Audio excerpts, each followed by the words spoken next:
မိုးရေးလေးနဲ့ဟင်းရင်တစ်ခွက်ပူပူဆက်ဆက်လေးချက်ပြမယ်နော်ပထမအောင်ဆုံးဒါကတော့ပိန်းပင်ပါဒီပိန်းပင်ကရတဲ့အယိုးကိုဟင်းရင်ချက်တောင်းပါပါပထမအောင်ဆုံးအဲ့အယိုးတစ်ယိုးကိုဖြတ်ပြီးသွားရင်တော့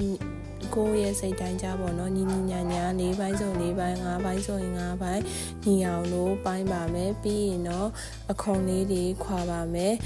အခွန်မခွာခင်ရေရင်ဆုံးဆေးပါမယ်ဆေးပြီးတော့ရင်တော့အခုပြထားတဲ့ညီလန်းလေးအတိုင်းလိုက်ခွာကြည့်လို့ရပါတယ်ဒီပိန်ယိုကအခွန်ခွာတာလွယ်လို့ပေါ့နော်အခွန်ခွာတာမလွယ်တဲ့ပိန်ယိုဆိုရင်နည်းနည်းပါးချစ်ထုတ်တာလို့ပါလို့အဲ့လိုမျိုးလေးလည်းရှိပါတယ်ဒါကတော့ချက်ချင်းခွာလို့ရတဲ့အယိုးဆိုတော့ပို့ပြီးတော့လွယ်ကူမြန်ဆန်သွားတာပေါ့နော်အခုလုပ်ပြရဲ့နီလန်အတိုင်းပိန်ယိုကို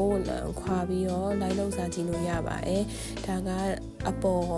တက်သွားတဲ့အယိုးတွေပေါ့နော်အခုပုံစံလေးအတိုင်းလိုက်ခွာပြီးတော့လိုက်ဝယ်စားကြည့်လို့ရပါတယ်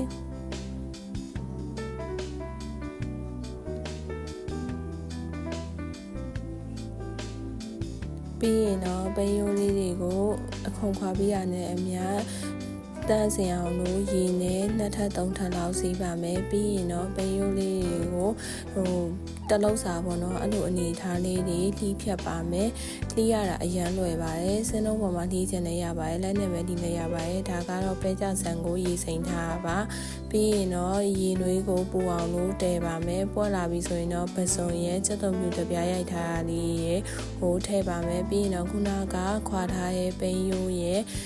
ပဲကြဆန်ရဲ့ကိုတခါလေးရောပြီးတော့ပြုတ်ပါမယ်ပစုံကလှော်ထားတာပေါ့နော်အဲ့ဒါကိုထည့်တာပါပြီးရင်ငရုတ်ကောင်းလေးလှော်ထားပါထည့်ပါမယ်ပြီးရင်စားလေးနည်းနည်းထည့်ပါမယ်ပြီးရင်တော့ဗမာငံပြာရည်လေးနည်းနည်းထည့်ပါမယ်